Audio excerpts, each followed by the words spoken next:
Everyone, Vande Mataram के online platform पर मैं दिव्या सोनी आप सभी का स्वागत करती हूँ। और आज की क्लास में हम केमिस्ट्री का फर्स्ट चैप्टर करेंगे।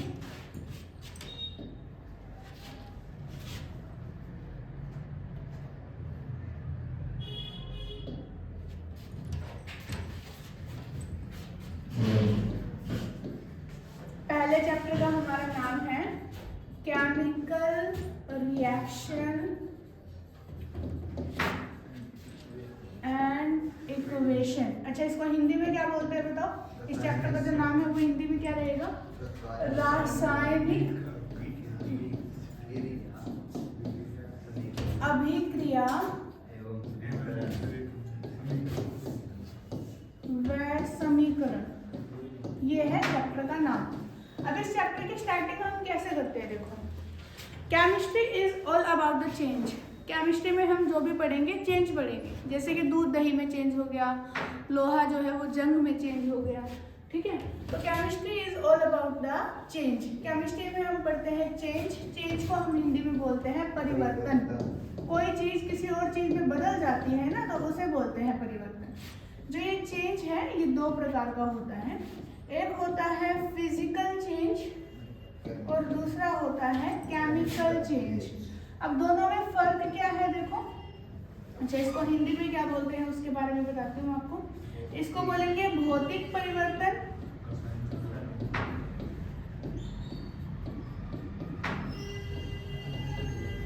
और इसको बोलते हैं रासायनिक परिवर्तन। इसको कहा जाता है रासायनिक परिवर्तन। दोनों में फर्क क्या है देखो। भौतिक परिवर्तन में क्या होगा, सिर्फ शेप एंड साइज चेंज होते हैं। आकार व आकृति में क्या आएगा? परिवर्तन आएगा। शेप एंड साइज के अंदर जो चेंज आता है तो उसे हम बोलते हैं फिजिकल चेंज।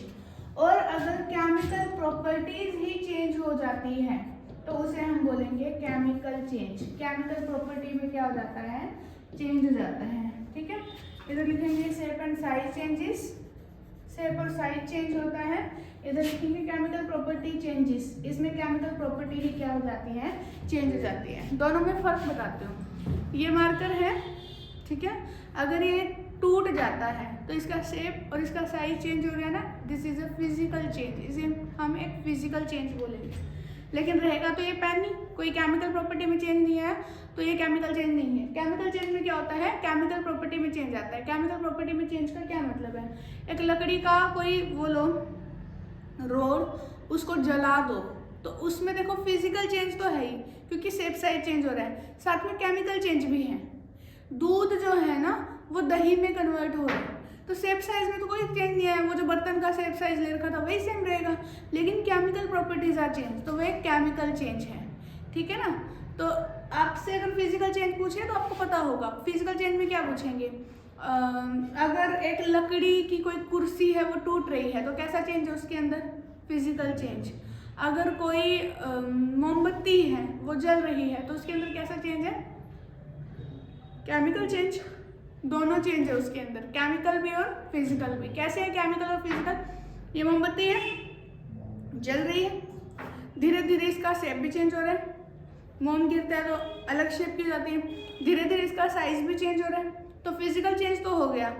अब क्योंकि ये जल रही है तो हमें ये कुछ ना कुछ नई चीज भी दे रही है। क्या दे रही है? लाइट एनर्जी प्लस में heat energy.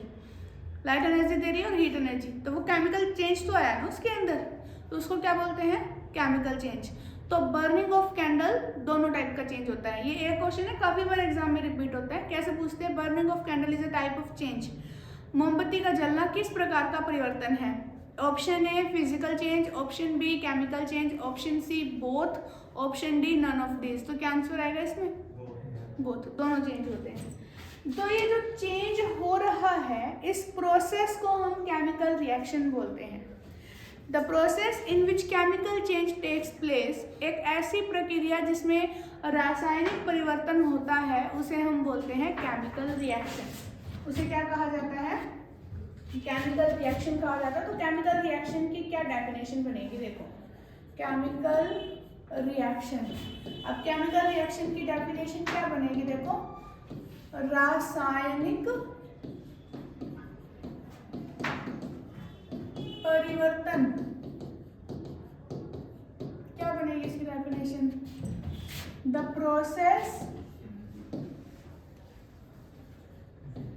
In which chemical change takes place, ऐसा प्रोसेस जिसमें केमिकल चेंज होता है, वह प्रक्रिया जिसमें रासायनिक बदलाव होता है, उसे क्या कहते हैं? केमिकल रिएक्शन बोलते हैं। ठीक है, केमिकल रिएक्शन में दो चीजें पढ़ते हैं हम। दो चीजें क्या पढ़ेंगे? एक तो पढ़ते हैं रिएक्टेंट। रिएक्टेंट क्या होते हैं? अभिकारक। ऐसे पदार्थ, अभिकारक क्या होते हैं? द सब्सटेंसेस, हाँ, which takes part in the reaction, which takes part in the reaction is called reactant। ऐसे पदार्थ जो किसी रिएक्शन में भाग लेते हैं, किसी अभिक्रिया में भाग लेते हैं, उन्हें कहा जाता है अभिकारक। ठीक है, और ऐसे पदार्थ जो किसी रिएक्शन में बनते हैं, जिनका निर्माण होता है, उन्हें बोलते हैं प्रोडक्ट। तो प्रोडक्ट और रिएक्टेंट के बेस पर ही हम केमिकल रिएक्शन के टाइप्स पढ़ेंगे। ठीक है ना, तो प्रोडक्ट क्या हो जाते हैं? उत्पाद हो जाते हैं। उत्पाद क्या होते हैं? ऐसे पदार्थ जो रासायनिक अभिक्रिया में बनते हैं या फिर जिनका निर्माण होता है, उसे कहते हैं। ठीक है, the substances which are formed in a chemical reaction, एक केमिकल रिएक्शन में जो बनते हैं उसे बोलते हैं प्रोडक्ट्स। ठीक है, एक कोई मैं बता रहा हूँ, ए प्लस में बी ने मिलकर हमें कोई सी प्रोडक्ट दिया, ए और बी दोनों ने मिलकर हमें कोई सी और मान लेते हैं डी प्रोडक्ट दिया, कुछ भी अब ये मान लेते हैं, तो ये दोनों क्या होंगे? ये दोनों होंगे रिएक्टेंट। ठीक है, और ये दोनों क्या होंगे? ये दोनों होंगे प्रोडक्ट्स।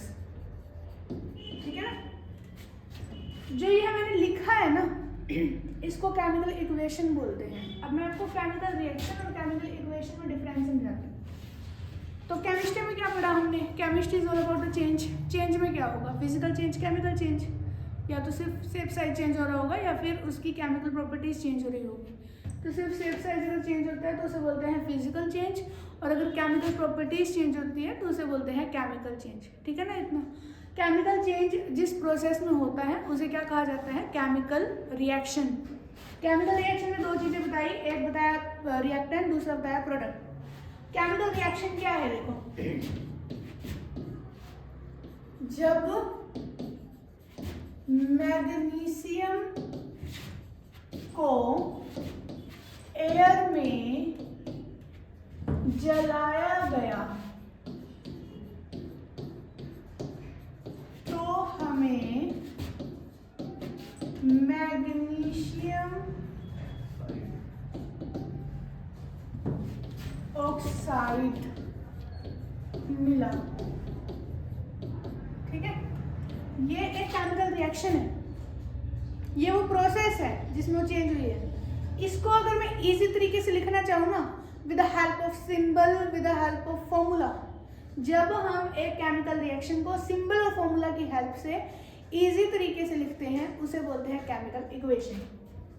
ठीक है, ये है केमिकल रिएक्शन, इसे हम बोलेंगे ये केमिकल रिएक्शन है। और केमिकल रिएक्शन को लिखना क्या कहलाता है? Chemical equation. ठीक है ना, जब एक केमिकल रिएक्शन को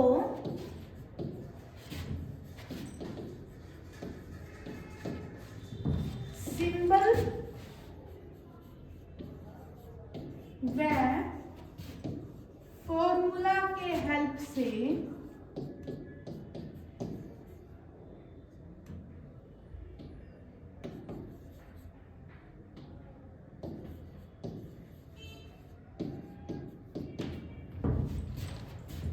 लिखा जाता है तो उसे केमिकल इक्वेशन कहते हैं।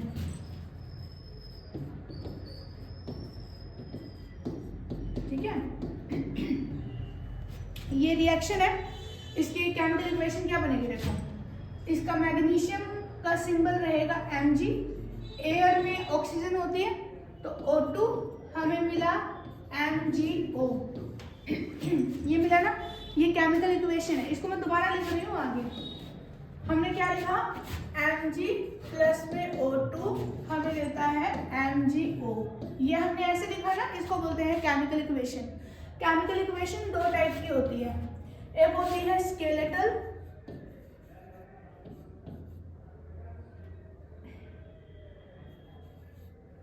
एक होती है बैलेंस्ड।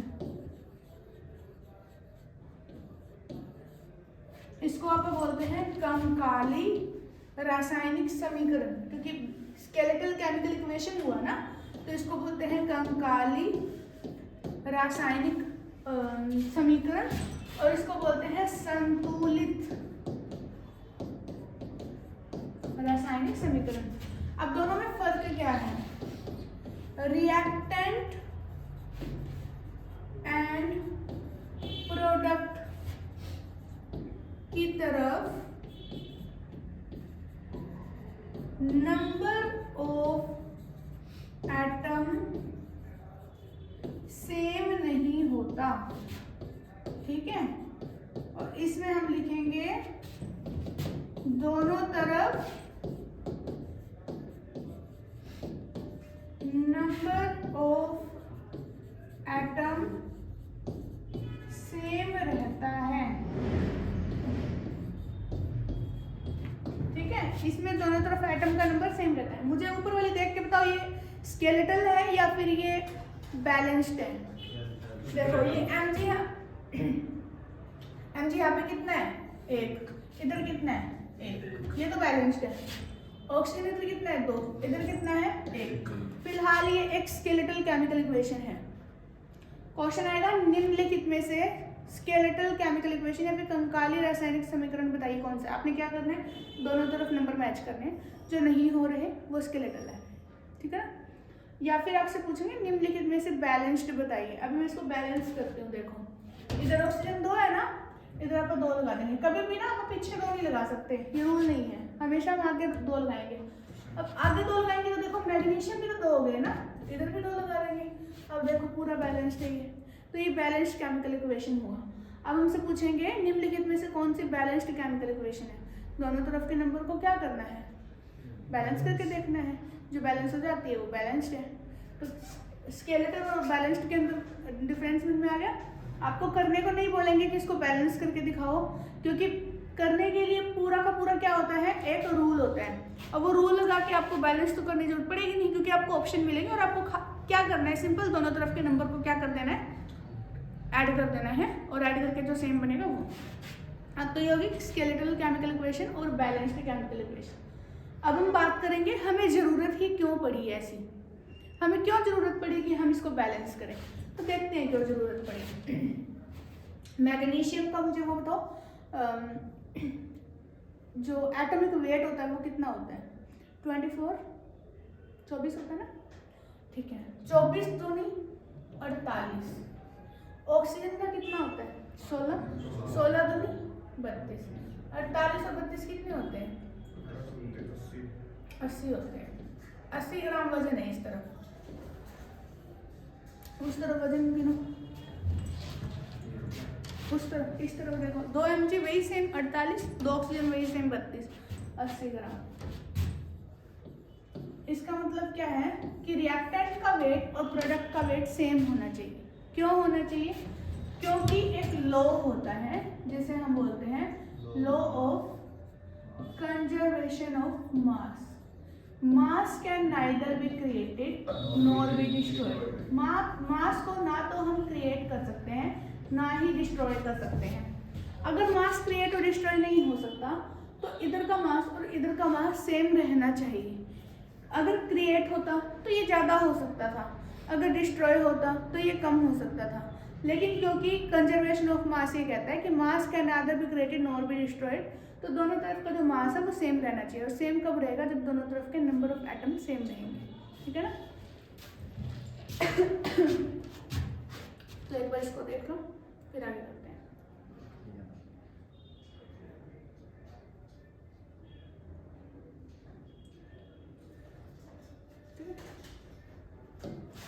अब हम बात करेंगे केमिकल इक्वेशन के टाइप्स की।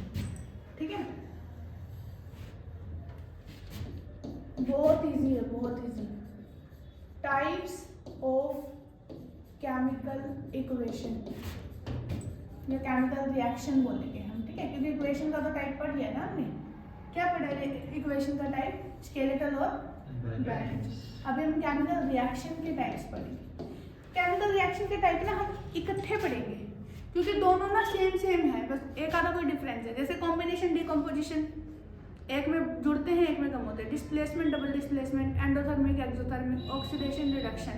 ठीक है? ऐसे करके सेम है तो हम एक एक उनको साथ साथ लेकर चलेंगे। तो एक है कॉम्बिनेशन रिएक्शन, कॉम्बिनेशन रिएक्शन, और दूसरा है डिकम्पोजिशन रिएक्शन। ठीक है? क्या दोनों के अंदर फर्क क्या है? कॉम्बिनेशन रिएक्शन में क्या होता है? पूरे हमें रिएक्शन पढ़ने की जरूरत तो है नहीं, क्योंकि हमारे पास रिएक्शन लिखी हुई आएगी और हमें पूछेंगे बताओ कौन सी है ये। हमें बताना है कॉम्बिनेशन है डिकम्पोजिशन है। हमसे डेफिनेशन तो पूछेंगे नहीं, इस डेफिनेशन को इंग्लिश हिंदी दोनों में करने की नीड नहीं है। मैं आपको एक प्रॉपर मिक्स करके बता देती हूँ कि एग्जैक्टली इसके अंदर क्या होता है। इस रिएक्शन में दो या दो से ज्यादा रिएक्टेंट जुड़कर, क्योंकि कॉम्बिनेशन रिएक्शन है, जुड़कर एक सिंगल प्रोडक्ट देते हैं।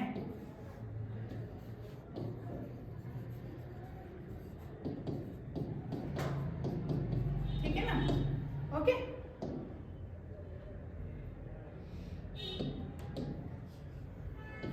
एग्जाम्पल देखो, Mg प्लस में O2 gives us MgO2। इसको बैलेंस कर देते हैं, इधर 2 इधर 2। तो ये रिएक्शन कैसे हुई? कॉम्बिनेशन। ऐसे आप कोई भी रिएक्शन उठा लो, यहाँ पे दो होने चाहिए या दो से ज़्यादा होने चाहिए, इधर एक सिंगल होना चाहिए। वो सारी रिएक्शन क्या होगी? Combination reaction. क्लियर है इतना? ठीक। अब हम क्या पढ़ रहे हैं? अब हम पढ़ रहे हैं ये डिकम्पोजिशन रिएक्शन। इस रिएक्शन में इधर का अपोजिट, दो ने जुड़कर सिंगल दिया, एक टूटकर दो या दो से ज्यादा देगा। इस रिएक्शन में एक रिएक्टेंट टूटकर दो या दो से ज्यादा प्रोडक्ट्स देता है। ठीक है ना? अब ये ना फर्दर की टूट कैसे रही है, अपने आप तो टूटेगी नहीं। इसको टूटने के लिए किसी न किसी की तो जरूरत होगी, चाहे हीट की, चाहे लाइट की, चाहे करंट की, किसी न किसी की तो इसको जरूरत होगी। उस बेस पे हम इसको तीन तरीकों से क्लासिफाई करते हैं। ठीक है ना? उस बेस पे इसको तीन तरीकों से क्या किया जाता है? क्लासिफाई किया जाता है। कैसे किया जाता है? देखो कि ये फर्दर टूट कितने में रही है ना, ये होता है, एक होता है अगर ये हीट की हेल्प से टूट रही है, दिख रहा है क्या साफ? या कोई इसमें कलर इस्तेमाल करो? अगर हीट की हेल्प से टूट रही है ना तो इसे हम कहेंगे थर्मल डिकम्पोजिशन। ठीक है।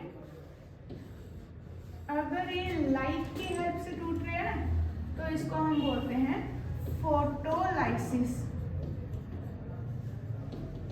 और अगर ये करंट की हेल्प से टूट रहा है ना तो इसको बोलते हैं इलेक्ट्रोलाइसिस। ठीक है ना। अब मैं इनकी आपको डिटेल समझाती हूँ तीनों की।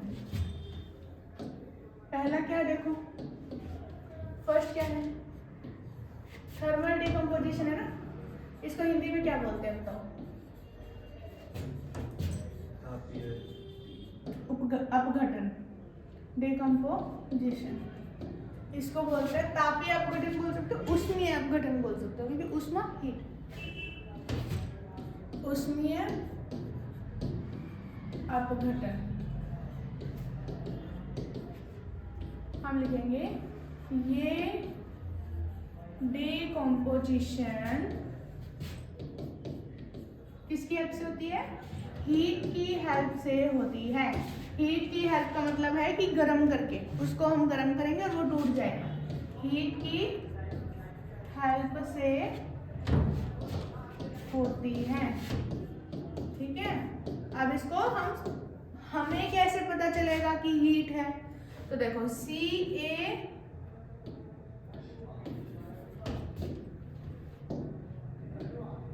देखो CaCO3 जब टूटता है इसको हम क्या बोलते हैं? इसको हम बोलते हैं चूना पत्थर। इसको हम चूना पत्थर बोलते हैं। ठीक है। इसको अगर हम तोड़ना है तो इसको गर्म करना पड़ेगा। अब यहाँ पे चाहे हम हीट लिख दें, चाहे ये निशान बना दें, ये निशान हीट का है, ये याद रखना है आपको। मेन ये निशान जो है ये हीट का है, ये आपको मेन याद रखना है। तो ये हमें टूट के देते हैं CaO प्लस में CO2। ठीक है। जो चीजें बता रही हूँ वो याद रखना। ये CaCO3 चूना पत्थर है जिसे हम लाइमस्टोन बोलते हैं, और ये संगमरमर का जो पत्थर होता है उसमें पाया जाता है। हमारी बोन्स में भी पाया जाता है, हमारे दांतों में भी पाया जाता है। ठीक है ना। अच्छा, यहाँ पे हम चाहे हीट लिख दे, चाहे उष्मा लिख दे, चाहे हम यहाँ पर ये निशान बना दे, इसका मतलब है हीट। अब क्योंकि एक सिंगल रिएक्टेंट ने टूट कर हमें दो प्रोडक्ट दिए हैं तो ये डिकम्पोजिशन तो हुई ही, पर क्योंकि ये हीट की हेल्प से हो रही है तो इसे हम क्या बोलते हैं? उष्मीय अपघटन। क्योंकि इसमें हीट का अंदर इस्तेमाल हो रहा है, एब्जॉर्ब हो रही है, इसलिए हम इसे एंडोथर्मिक रिएक्शन भी कहेंगे। आगे हम जब एंडोथर्मिक पढ़े ना तब आपको समझाऊंगी कि देखो हमने पहले वाली रिएक्शन करी है ना जिसमें हम हीट की हेल्प से, तो हीट इस्तेमाल तो हुई है ना, तो ऐसी रिएक्शन जिसमें हीट का इस्तेमाल होता है उसे एंडोथर्मिक रिएक्शन कहा जाता है, उष्माशोषी अभिक्रिया कहते हैं। इतना क्लियर है? ठीक है। जब भी हमारे पास ऐसा निशान आता है वो गैस के लिए इस्तेमाल होता है। इसका मतलब यहाँ पे गैस कौन सी हुई है? CO2। अब हमें कैसे पता चलेगा कि CO2 गैस है? हमें कैसे पता चलेगा? CO2 गैस दिखती थोड़ी है। अभी यहाँ पे देखो हम एक्सहेल कर रहे हैं, हम CO2 ही एक्सहेल कर रहे हैं। अंदर ऑक्सीजन लेते हैं, बाहर CO2 छोड़ रहे हैं, तो CO2 कहीं दिख रही है आसपास? तो इसका मतलब ये CO2 यहाँ पर रिलीज हुई है, दिख रही तो नहीं होगी, पर इनको कैसे पता चला कि यहाँ पे CO2 रिलीज हुई है? हर गैस का कोई ना कोई टेस्ट होता है। ठीक है। अब इसका क्या टेस्ट है मैं आपको बताती हूँ। इसके दो टेस्ट हैं। कौन कौन से दो टेस्ट है बताओ? वैसे इसके डिटेल हम नेक्स्ट चैप्टर में पूरा अच्छे से पढ़ेंगे, पर मैं अभी आपको सिर्फ थोड़ा सा रिकॉल करा रही हूँ कि अगली बार जब पढ़े तो आपको याद रहेगा कि हाँ हमने थोड़ा सा वहाँ पे किया था। CO2 बुझाती है ना, जलती हुई मोमबत्ती ले जाओ इसके पास, बुझ जाएगी। कौन सी गैस है? CO2। बस पता चल गया CO2 गैस है। तो CO2 गैस का ऐसे पता चलता है, जब भी ऐसा निशान लगाओ ना ऊपर का निशान, मतलब वो गैस के लिए इस्तेमाल किया हुआ है। ठीक है ना। तो ये हो गई थर्मल डिकम्पोजिशन। इसके बाद हम पढ़ेंगे इसको आप फोटोलाइसिस भी कह सकते हो और फोटोलिटिक डिकम्पोजिशन भी कह सकते हो। ठीक है। फोटोलाइसिस में नाम पहले लिख चुकी हूँ, इसलिए मैं यहाँ पे डिकम्पोजिशन लिख रही हूँ। फोटोलाइटिक डिकम्पोजिशन, जिसे हम बोलते हैं प्रकाशीय अपघटन। प्रकाशीय अपघटन कहते हैं हम इसे, ठीक है। ये होता है लाइट की एक्स। अब हम एग्जाम्पल पढ़ते हैं इसका।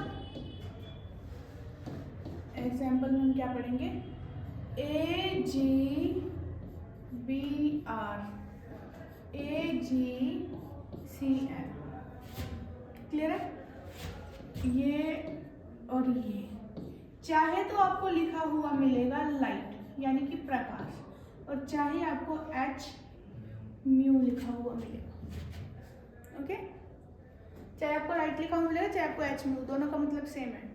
अब ये टूट के हमें देते हैं AG प्लस में BR2 एंड AG प्लस में CL2, ठीक है, ऐसे देता है। अब इसको बैलेंस कर देते हैं, इधर 2 इधर 2, क्योंकि देखो BR2 CL2 है। अब क्योंकि इधर हमने 2 लगाया तो AG भी 2 हो गया ना, तो इधर भी 2 और इधर भी 2। अब ये बैलेंस्ड है। कितना समझ में आया? अब यहाँ से और क्या क्वेश्चन निकलेंगे वो बताते हैं। और क्वेश्चन क्या निकलते हैं, देखो और क्वेश्चन निकलते हैं, ये क्या निकलते हैं और क्वेश्चन कि ये वाले रिएक्शन का इस्तेमाल कहाँ होता है। ये जो AGBR और AGBR2 टूटा है ना, ये वाली रिएक्शन कहाँ यूज होती है, ब्लैक एंड व्हाइट फोटोग्राफी में। कहाँ इस्तेमाल होता है इसका, ब्लैक एंड व्हाइट फोटोग्राफी में इस्तेमाल होता है। फोटोग्राफी में आपसे क्वेश्चन पूछा जाता है, ब्लैक एंड व्हाइट फोटोग्राफी में कौन सा सब्सटेंस इस्तेमाल होता है, आप कहोगे सिल्वर ब्रोमाइड इस्तेमाल होता है। आपको पूछेंगे, ये रिएक्शन दे देंगे, बताओ इस रिएक्शन का इस्तेमाल कहाँ पे होता है ब्लैक एंड व्हाइट फोटोग्राफी के अंदर। श्याम श्वेत फोटोग्राफी कहते हैं इसको, श्याम श्वेत फोटोग्राफी या फिर black and white photography. Clear है ना? ये क्या है, सिल्वर क्लोराइड। आपसे क्वेश्चन पूछा जाता है, सिल्वर क्लोराइड को डार्क कलर की बोतल में क्यों रखते हैं। कई बार केस असर्शन और रीजन वाले क्वेश्चन आ जाते हैं ना, तो सिल्वर क्लोराइड को डार्क कलर की बोतल में रखा जाता है। इसका रीजन क्या है, क्योंकि लाइट के प्रेजेंस में आते ही ये टूट जाएगा, किसी काम का नहीं रहेगा, डिकम्पोजिशन कर जाएगा, किसी काम का नहीं रहेगा। इसलिए धूप से बचने के लिए, इसको धूप से बचाने के लिए इसको डार्क कलर की बोतल में रखा जाता है। क्लियर है इतना?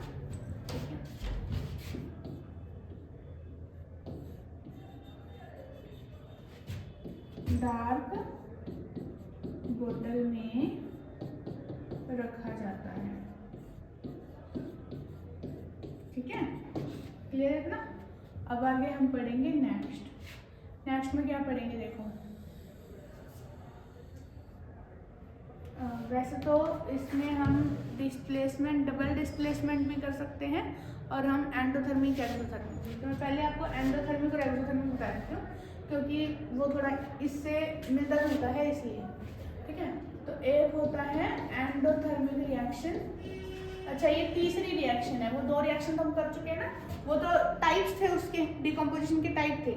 तो शुरू में हमने 2 ही रिएक्शन करे ना, कॉम्पोजिशन और डिकम्पोजिशन। डिकम्पोजिशन के टाइप थे, वो सब टाइप्स हो गए। तो तीसरा टाइप है एंडोथर्मिक और चौथा टाइप है एक्सोथर्मिक। एंडोथर्मिक और एक्सोथर्मिक में डिफरेंस क्या है वो पढ़ते हैं। क्या डिफरेंस है बताओ? हिंदी में क्या कहते हैं इसको? हिंदी में इसको कहते हैं ऊष्मा शोषी अभिक्रिया, इसको बोलते हैं ऊष्मा क्षेपी अभिक्रिया, ठीक है, ये बोलते हैं इसको। अब इनमें होगा क्या, देखो इस रिएक्शन में हीट ऊष्मा एब्जॉर्ब होती है। एब्जॉर्ब का मतलब होता है अवशोषित होती है, ठीक है, एब्जॉर्ब होती है, यूज होती है, हम लिखेंगे यूज होती है, यूज होती है, ठीक है। एक रिएक्शन कराई थी ना पीछे जिसमें हीट यूज हो रही थी, बताओ कौन सी थी?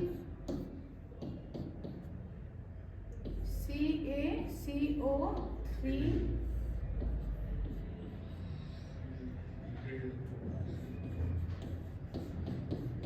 ये एक एंडोथर्मिक रिएक्शन होगी। एक्सोथर्मिक देखते हैं।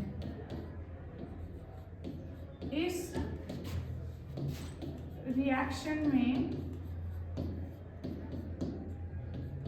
हीट रिलीज होती है।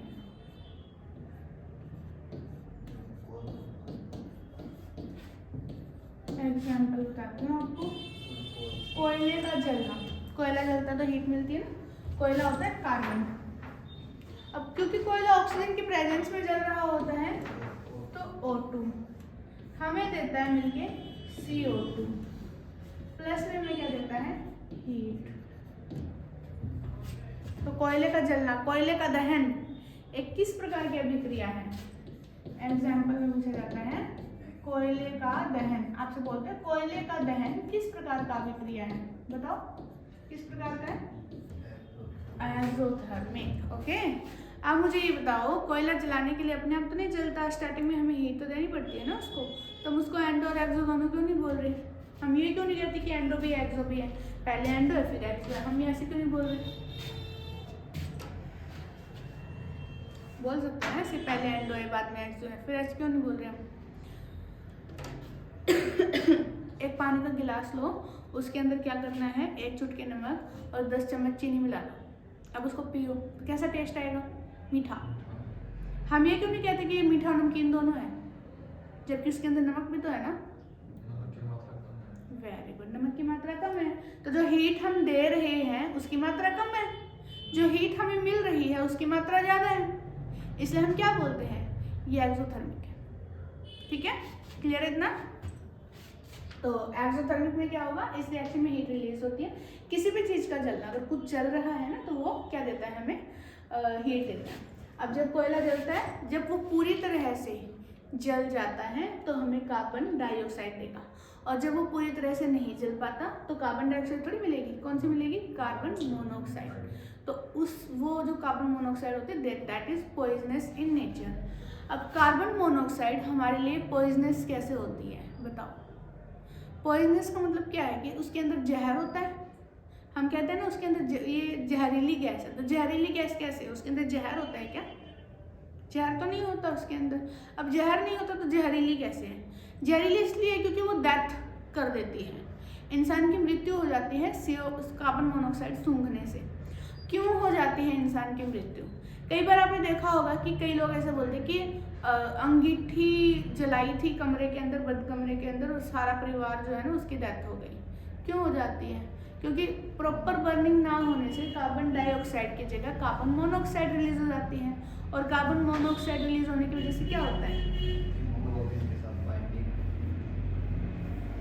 जो हीमोग्लोबिन है ना वो बहुत अच्छे से जुड़ता है ऑक्सीजन के साथ, उसके बाद वो जुड़ता है कार्बन डाइऑक्साइड के साथ। लेकिन जब उसके पास कार्बन मोनोऑक्साइड हो जाती है ना, कार्बन मोनोऑक्साइड आ जाती है उसके पास, तो वो सब कुछ भूल जाता है। कहते हैं ना तुझे देख के मैं ब्लैंक हो जाता हूँ, तो वो बेचारा ना हीमोग्लोबिन कार्बन मोनोऑक्साइड को देख के ब्लैंक हो जाता है। वो कार्बन मोनोऑक्साइड को कहता है चल मेरे साथ, वो उसको घर ले जाता है। घर मतलब हमारे ऑर्गन्स के पास ले जाते हैं। हमारे ऑर्गन बैठ के उसको ऐसे देख रहे होते हैं, तो ऑक्सीजन लेके आने वाला था, ये किसको उठा लाया? वो कहता है मैं तो इसी को लेके आया हूँ, इसी से काम चलाओ। अब ऑर्गन को चाहिए ऑक्सीजन, ऑक्सीजन होगा तो क्या होगा? Aerobic respiration. एरोबिक रेस्पिरेशन होगी तो क्या होगा? 38 ATP एनर्जी मिलेगी ना। अब वो घर वाले क्या करें, जब वो उठा के कार्बन मोनोऑक्साइड को ले आया तो कार्बन मोनोऑक्साइड से तो एनर्जी नहीं मिलेगी। एनर्जी नहीं मिलेगी तो क्या होगा? Energy level down. Energy level down होगा तो क्या होगा? माइंड के अंदर एनर्जी नहीं पहुंच पाएगी, ऑक्सीजन नहीं पहुंच पाएगी दिमाग तक, तो क्या हो जाएगा? अनकॉन्शियस इंसान अनकॉन्शियस हो जाएगा ना, बेहोश हो जाएगा। बेहोशी के अंदर भी कार्बन मोनोऑक्साइड रुक नहीं रही, वो हम कार्बन मोनोऑक्साइड इनहेल किए जा रहे हैं, हीमोग्लोबिन इसको पकड़ पकड़ के हमारे ऑर्गन के पास लेके जा रहे हैं, ऑर्गन भी जा रहे थके आ रहे काम करे जा रहे हैं, ऑक्सीजन मिल नहीं रही है, जो क्या कहते हैं एनर्जी मिल नहीं रही है, एनर्जी का level down down and down, और इंसान की एक टाइम पे क्या जाती है डेथ। तो वैसे ये जहरीली नहीं होती, बस इसकी जो कॉम्बिनेशन पावर है वो हीमोग्लोबिन के साथ ऑक्सीजन से ज़्यादा है, इसलिए एनर्जी के अभाव में इंसान की क्या हो जाती है, डेथ। इसलिए लोग कहते हैं कि ये जहरीली है, ठीक है ना।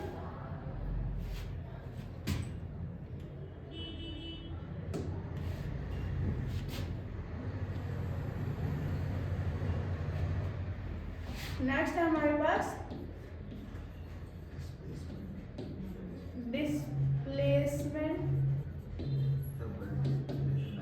Reaction and double displacement reaction.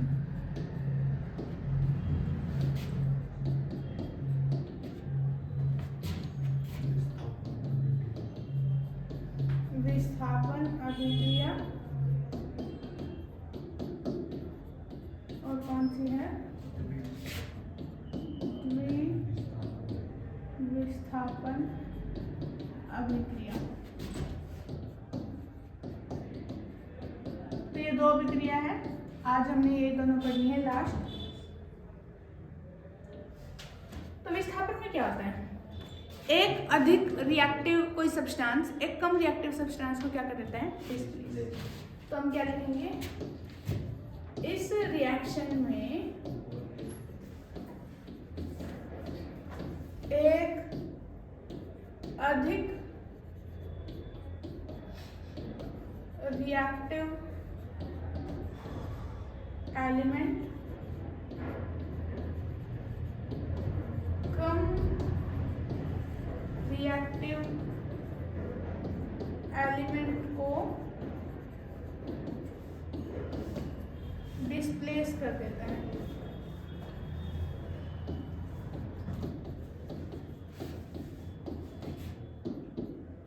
Zn plus में CuSO4, इसने क्या किया, Zn ने इसकी जगह ले ली, हमें मिला ZnSO4 प्लस में Cu। तो ये है डिस्प्लेसमेंट रिएक्शन।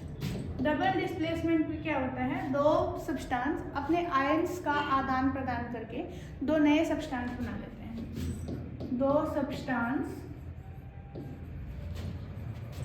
अपने आयंस को एक्सचेंज करके दो न्यू सब्सटेंस बना लेते हैं। एग्जाम्पल देती हूँ, BaCl2 प्लस में